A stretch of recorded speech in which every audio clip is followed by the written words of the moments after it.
Welcome to the Green Spoon podcast. Thank you so much for joining us today, guys. We are in conversation with Sven, and today we're going to be talking about agriculture and climate and the future. So it's going to be a super interesting one. And I'd just like to start off by asking Sven, can you tell us a bit about yourself and how you got into farming? Sure, thanks, Juju. My name is Sven, Managing Director of Forest Foods. I'm 36 years old, born and raised here in Kenya. Yeah, I spent a fair bit of time abroad studying. I did aquaculture and fisheries. I thought I was actually going to go into bluefin tuna production and finish my degree in Japan, but that never happened. Along the way, I got much more interested in aquaponics, permaculture, and that sort of led me down the path into regenerative agriculture, which I've spent probably the best part of 10 years being an agri-entrepreneur in, learning a lot more about it, making lots of mistakes, learning through that as well. But yeah, by no means a agronomist, by no means a soil scientist, by no means a nutritionalist, but interested in all of the above. Very keen Excellent. to push it, yeah. Yeah, well, so we're so grateful to have you here today, Sven. And as you guys can see, here are some of the forest foods and veggies, which is what you're able to buy on Green Spoon, but we're going to be talking about a bit today. But I think the one really good starting point, Sven, is what is syntropic agriculture or this method of farming? Yeah. What does it really look like? Why do you care about it so much? And, Sure. how does it play out in terms of farming methodology and the end results? The term syntropic often throws people off. It's a bit of a tongue twister in its own, but it's basically the opposite of entropy. And I think entropy, it's very much a thermodynamics. If we break it down into a far simpler way of understanding it, it's really replicating nature's way of rehabilitating a landscape, right? Taking advantage of that, speeding it up to produce ecosystems that can produce food. Okay. Right? A bit of a simpler way of looking at it. Yeah, so maybe what we should do actually to add more shape to that is talk about the farms that you've taken on, right? And the conditions that you found the soil in and the plants that were there, and Sure. then how you've worked with that and how does succession look in that context? Well, I think before we talk about any of the farms, if we take a scenario that I think everyone will understand, which is a landscape that's just been plowed or has just been set on fire or has just gone through a significant disturbance, right? What is the first vegetation that comes up? It's usually weeds, right? Yeah. And so weeds are really at the start of succession, and their role in succession is to cover the ground, die off, cover the ground again, die off, decompose, before the early grasses start coming in, before the later grasses start coming in, shrubs, and eventually you're left with a woodland or a forest. But that can sometimes take thousands of years, right? We're taking those same ecological events and transforming them into an agricultural or into a forestry dynamic. Okay, so hold up, because you're talking about weeds, right? And they're an essential part of this process. Traditionally, one might think you've got to get rid of the weeds in your garden, you've got to get rid of the weeds in amongst your vegetables in order for them to grow. Are we wrong? Like, do we need to rethink that? Weeds have really become an enemy just because I don't think we understand them as well as we do. Again, I hate classing them as weeds, but for the purposes of this conversation, they're very good at finding nutrient from deep in the soils. They're very good at withstanding really harsh conditions. And so there's a reason why nature has them, right? And so that's why they colonize open fields or empty fields very, very quickly, is to cover the soils, extract nutrient, break down, start building up some organic matter, and start changing the biology that's found within those soils. So yes, they can be a hell of a hindrance in a veggie garden or in a large-scale field, for sure. But there's a reason that they're there. And that's mainly because of where you are at in succession. And so I find the biggest difference with successional farming versus conventional is that, conventional constantly is fighting to stay in an early part of succession, right? Whereas we're using the natural forces that are driving succession forward every single minute of every single day, in the tropics particularly, to work with the right plant combinations for that place in succession.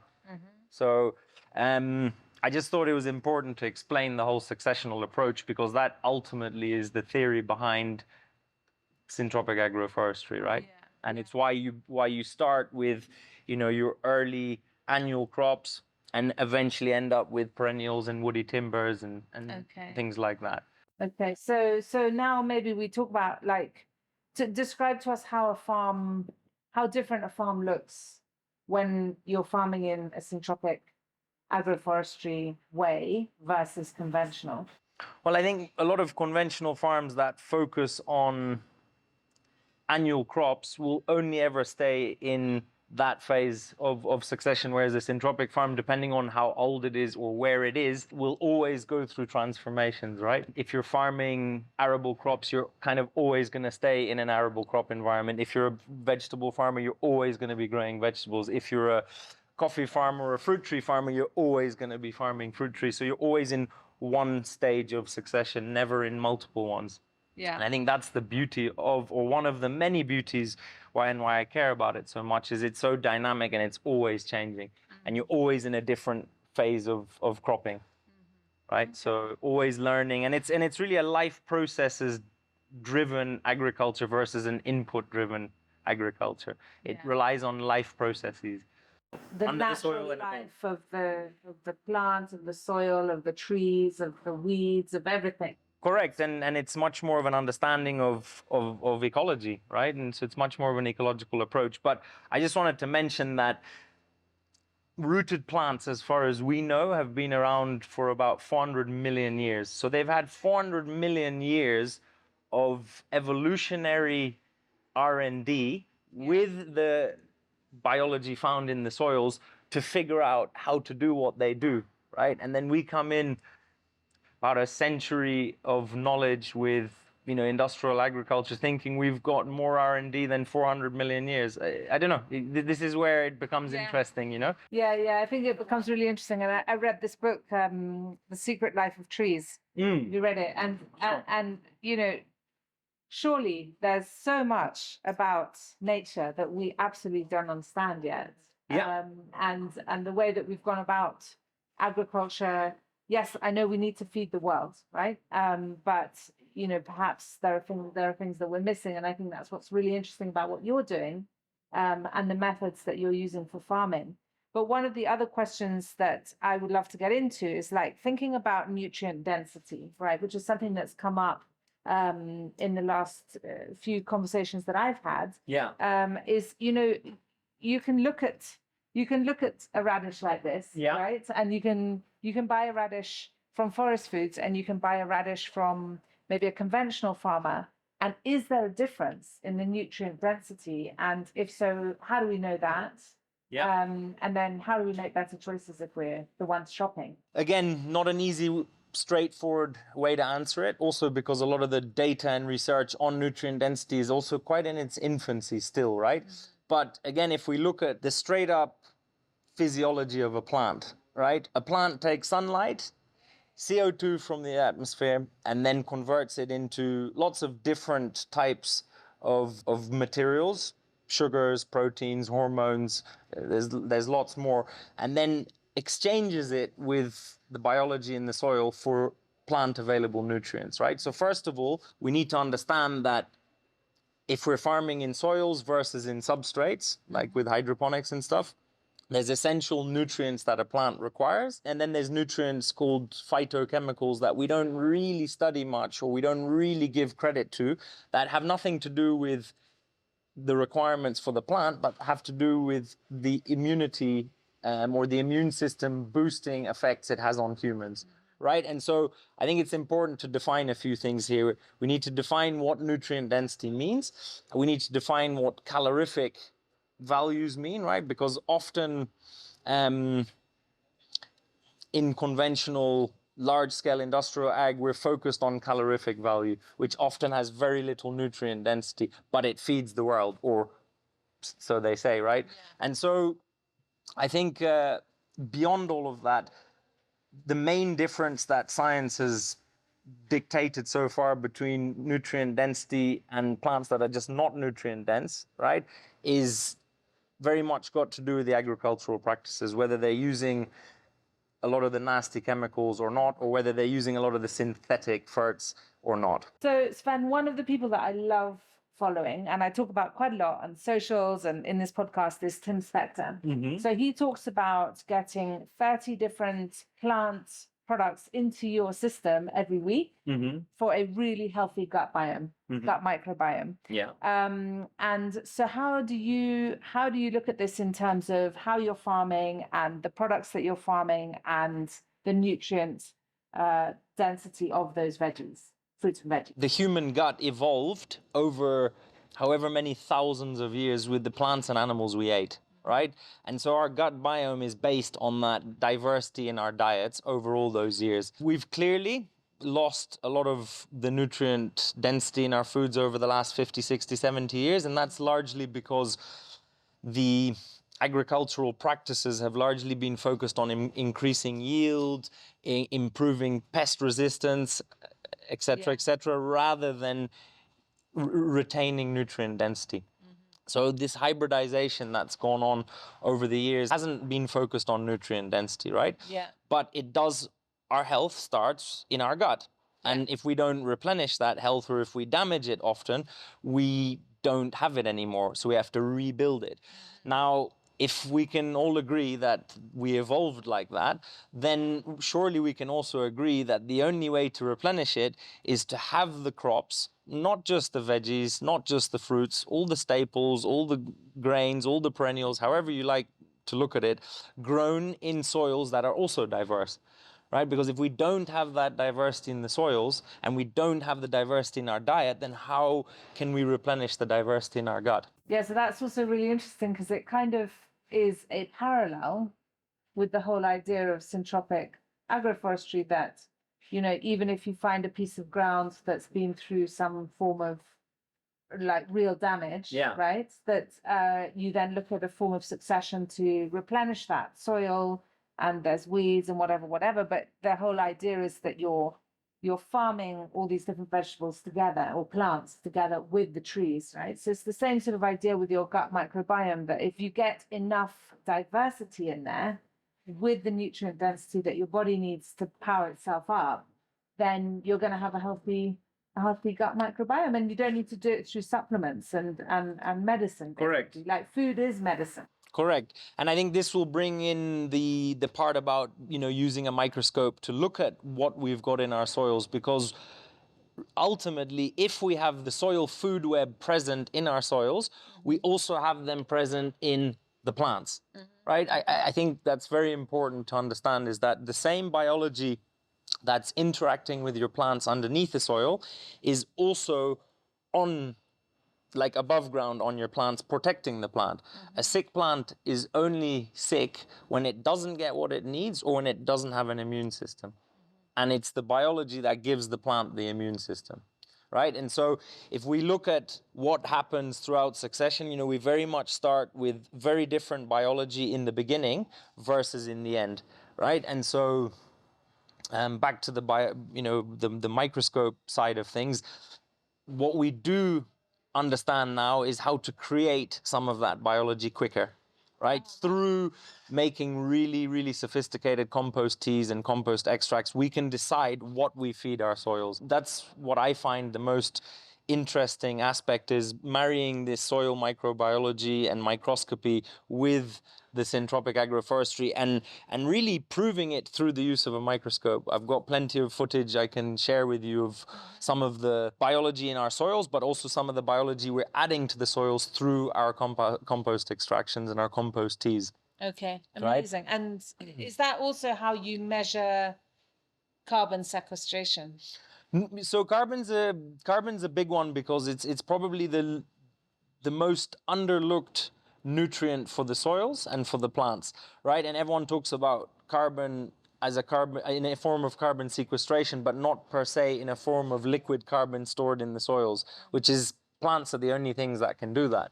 Definitely carbon sequestration is a very important aspect of how we farm. Carbon farming is sometimes another way of talking about it, because that's really what we're doing most of the time is farming carbon, right? And putting it back where it needs to be. There's lots of principles of regenerative agriculture that are used in our form of agroforestry, right? And those principles are not very difficult to comprehend. You know, it's minimal soil disturbance, promote diversity, don't use any chemicals if you can, promote nutrient cycling through bringing in livestock. A lot of the principles are mirrored in what we do. Yeah. Yeah. It's just different terms for the same thing. So, Sven, in your opinion, are there certain veggies that you consider to be nutrient powerhouses, and the ones that you maybe go out of your own way to incorporate into your diet, and maybe even just like touch a little bit on your diet and how many veggies? I mean, do you think you're getting the 30 plant products in your gut microbiome every week? It's putting you on the spot a bit. Yeah, no, that's okay, that's all right. No, look, I think there's always going to be fads in diet, right? I mean, often we're looking after your diet almost becomes, you know, you nearly become anxious, you know, because you're like, geez, what's the new fad this month? What's the new fad this year? Last year this was good. This year it's bad. I think ultimately there's some very well-known fruits and veggies that are extra high in certain nutrients as well as, you know, vitamins and minerals and stuff. And, you know, sure, we can list those. But I think ultimately my conclusion to this is more, if we had more of a perennial agriculture, we wouldn't have any malnutrition, right? A lot of the good fiber, a lot of the good oils, a lot of the good proteins, they come from perennial crops. And so... Yeah, so just to pause there, explain to the dear listener, what is perennial? Right, so most veggies we eat from day to day are classed as annuals because they tend to mature within a year, right? Or much less. Anything that can live for multiple years, right, and continue fruiting and producing over multiple years is generally classed as a perennial. Okay, so in a way more ancient. Much more. It doesn't require us to be cultivating and harvesting and so on. It's just producing that fruit or that vegetable. Sure. So with those perennials comes more fiber, which is obviously really good for us. And that's the other thing about calorific content, right? So someone will say, oh yeah, like there's X number of calories in a tomato, but there's also that many calories in a Snickers bar. But if you look at the nutrient value or the sort of fiber and all the other things that come with your tomato, it's surely better for you than a Snickers bar. Although, you know, of course, like we're all about balance here. So if you need the Snickers bar every now and then, go ahead. But I'm also quite interested in, like, has this whole journey in farming changed your approach to diet, your approach to food and what you eat every week? Certainly. I mean, at the end of the day, your diet is dictated largely by how much effort you want to put into it, right? What you can afford to put into it, right? Because it's not just about what does your diet cost you, it's also about how much time does your diet take away from your day to day. And obviously, I've been, very busy over the last few years developing certain projects. And so I think, yes, I've learned a hell of a lot more than I ever knew before. I've practiced it mostly, but ultimately time is a big one for me. And I think if you've got more time to focus on your diet, because it's not just about where you get your stuff, it's how do you put it together, and ultimately when you have the time to eat it, right? And how many times a day are you doing it? It's like classic entrepreneur issue of like, when will I look after myself? Because I'm putting the business first. Correct. So maybe talk us through a little bit more about the journey of the farms that you've set up and, you know, and where you're going with those. I think whenever you're farming, you've always got to have a focus. As much as we produce a huge amount of variety on our farms, there's always got to be a bit of a focus. And so that focus then often dictates what geography you want to be in, right? And what's most suitable to those crops from a climate perspective, often a soils and irrigation perspective or water perspective, rainfall, et cetera, et cetera. So right now we've got a farm up in Limuru, just because Limuru is a fantastic growing area. It's also a really nice place to show people, especially investors in these early stages. We've got a farm up and running now at Tatu City as well, which is 600 meters lower. Our highest altitude farm is up in Timau. We've just managed to secure a beautiful piece of land down in the Shimba Hills, so on coastal level, as well as Kibwezi and another one in Makuyu. So we've kind of got a lot of the agroecological zones that we're super interested in starting with. We've allocated land in all of them, and now it's just a matter of figuring out which focal crops will go on which.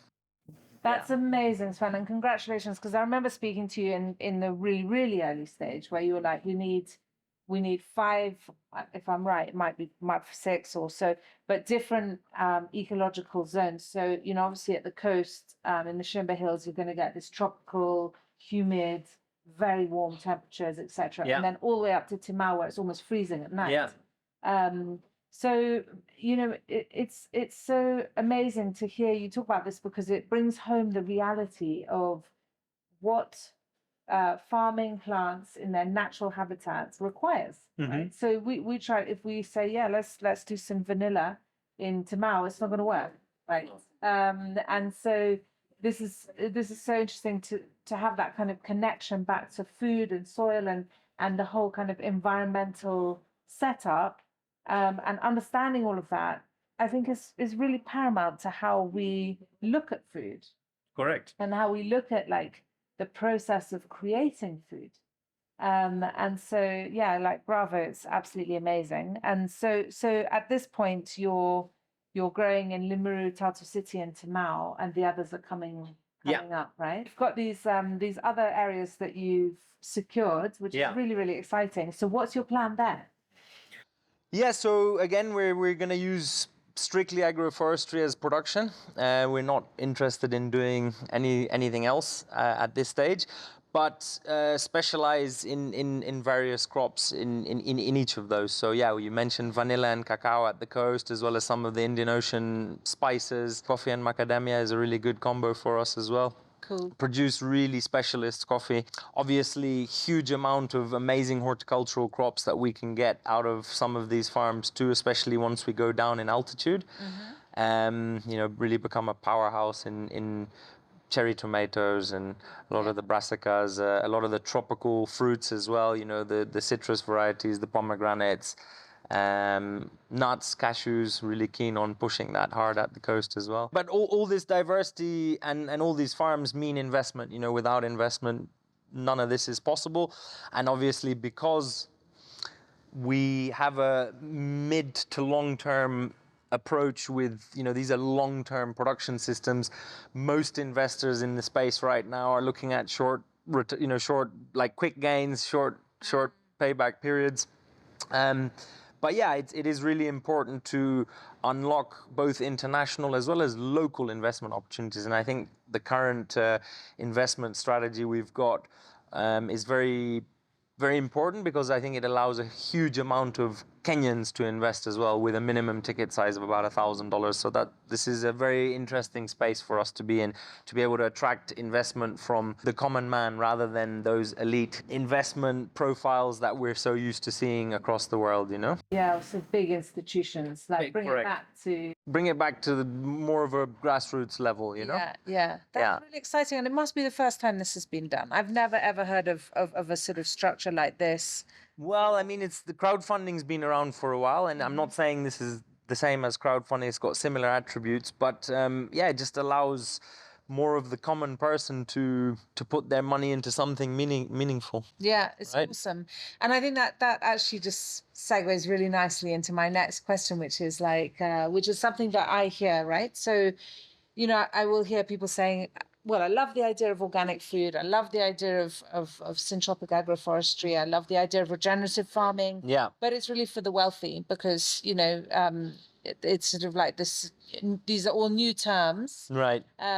Even though actually some of them are ancient methods. Correct. Correct. But they're new terms, new labels. And I think it sometimes gets a bit off-putting for people to think, like, well, I probably can't afford it, so I'm not even going to try. So how do you How do you talk about that, and how do you see the potential for scaling so that prices can, it can Sure. definitely be available for, anyone and Sure. everyone? One of those funny human parodies here is that, we spend whatever we want on the technology we think we need, right? We spend whatever we think we need on the brands and the clothes we need, and this is across any of the income levels. But the one thing we do need absolutely to thrive, which is food and drink, right? Food and hydration, we often argue so much about price around. So that baffles me a little bit too, because in Kenya, 10 years ago, not everyone had a smartphone. Now every single person has a smartphone. It's not an essential thing. Yeah, it's very useful, don't get me wrong, but the sheer thing we put into our mouth every single day that makes us thrive, that gives us the right immunity to stay healthy, is the one thing then we're arguing about when it comes down to price, right? And by no means does organic have to be more expensive. By no means does our produce have to be more expensive than the next man.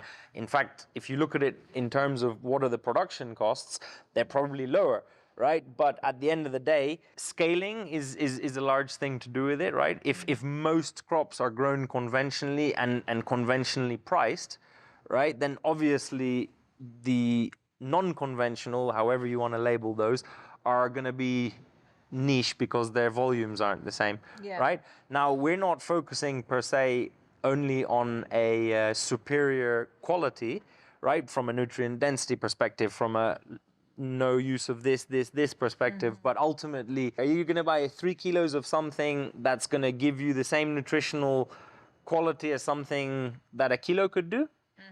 That's fine. Go spend 3 times the amount, or go and buy 3 kilos, or buy a kilo. Yeah. Because when you look at the densities, and we've already done some really interesting early stage trials with our nutrient density versus others, with some of the minerals and vitamins, and we found conclusively that we're higher. So again, if you want to pay X for this cauliflower, right? But in theory, you need 1.5 of another quality to get the same nutritional benefits, then why would you not spend your effort buying this versus more of the other? I get that. It's a little bit like fast fashion, right? So, you can go spend, you can buy cheap, but ultimately cheap becomes expensive, right? So it's better to invest. And I think if we go back to that food is medicine, which is Hippocrates, every doctor is made to sign the Hippocratic Oath or say the Hippocratic Oath. Yeah. And Hippocrates was the first chap to say Correct. food is medicine. Correct. Right? Correct. And so, you don't need to go to the doctor if you do the right things in your body in the first place. Correct. If you end up going to the doctor, you're probably going to pay a lot at that point. Yeah. So yeah, it's a tricky one, but I do agree with you that I think perhaps we all need to put a bit more focus on what we're putting into our bodies. Yeah. And at least get that squared away before we start thinking about some of the other luxuries in life. Or Definitely, but I mean, look, it's much easier and cheaper to cure sick soils than it is to cure people. all right, that's Much interesting. cheaper, much easier to cure sick soils than it is to cure sick people. Okay, but so why do we not have any policies that support? Sure. I mean, policies are, policies take time, and I mean, but the thing is, like, good human health starts with good agriculture. It really does. And right now, it seems that around the world, people are paying a little bit more for the regen, for the organic, but that's because less of that is available than conventionally grown. So I'm sure when the tables turn, Yes. eventually all the good stuff will be cheaper. The way I see it, Is that what you hope is going to happen? No, I definitely hope and I definitely think, but this is definitely the decade to be doing it. This is really the decade to be investing in the changes we need as humans. We really don't have more than this decade to do it. Yeah, and so this is my next question, right? And it's farming and climate are really closely connected. Yeah. So what do you think about where the world is headed in terms of climate change? Do you lose sleep over it? a lot. Oh, no. But I'm also, as I get a bit older, I'm also learning how to deal with that a bit better. No, but I've lost, over the last 10 years, I've put so much headspace into, what can we do? What can we do? What can we do? How can we do it? And when can we do it? So no, I definitely do. But I think what's interesting is that, and I'm just going to read a quote here, if that's okay. Yes, please do. But across the planet's 5 billion hectares of arable land, just a 1.6% increase in soil organic carbon would sequester the equivalent of 100 ppm, so parts per thousand, of atmospheric CO2. This alone would render atmospheric carbon back to pre-industrial levels, whilst radically improving natural and production landscapes, human communities, and our economies at the same time. And that is been proven, that same phrase in many different ways of writing it has been proven on and on over the last few years. So we need to just change, is it 1.6% Increase in the soil organic, matter? Okay. yeah, soil organic carbon, yeah. Okay. Right, and that can be done through the 5 principles of regenerative agriculture. It's really not that complicated, Yeah. right? And again, I'm not against any form of farming. I think we as humans have put an incredible amount of innovation in the last 50 years into agriculture, and I'm not against the use of synthetics or the use of certain agrochemicals. Do I think we can feed the world without them? Absolutely, right? You do. But it's going to take time, and it's going to have to be done in phases. It can't happen overnight. And so again, I just want to be clear to the audience, I am not against conventional agriculture and all the different amazing innovative ways that people are looking at doing agriculture, even in a big commercial way.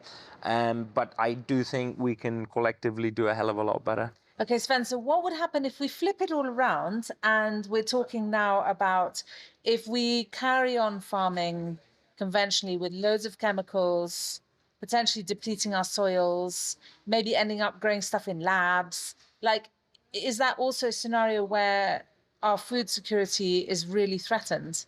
Like, do you see a place where maybe we end up with 50% of our farming is coming from regenerative, organic, amazing farming techniques like yours, and 50% is coming from conventional? Or do you see a world in which we have to convert almost all our farming to regenerative and organic in order for us to survive as a species, actually? Yeah, no, great question. And I think, again, it's so many different aspects here to look at. But I think ultimately, as humans, we need to decide what we want. Because there's so much innovation, because we've depleted so much of our soils, and so many amazing countries like Israel and Holland that are able to produce so much in a square meter hydroponically, et cetera, et cetera.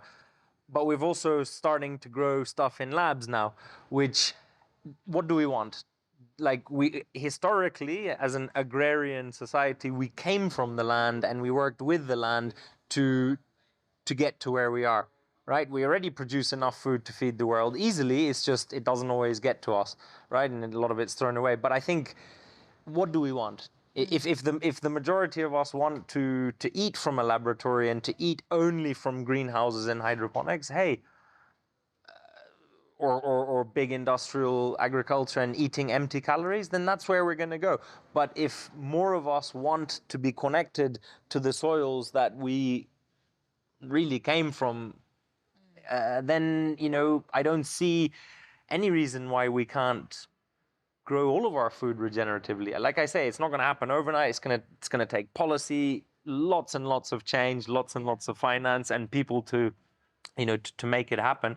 But it really comes down to what we want. And I think personally, I probably know more people in my personal life who would want the better way. Yeah. But then again, this is a big world with a lot of different people, and so and needs and stuff. and needs, yeah. And so, just to kind of like draw it to a close, what do you think we as businesses and we as citizens, as individuals, should be doing to help mitigate climate change? Like, are there any sort of things that you live by, or any nuggets that you think we should take away from this?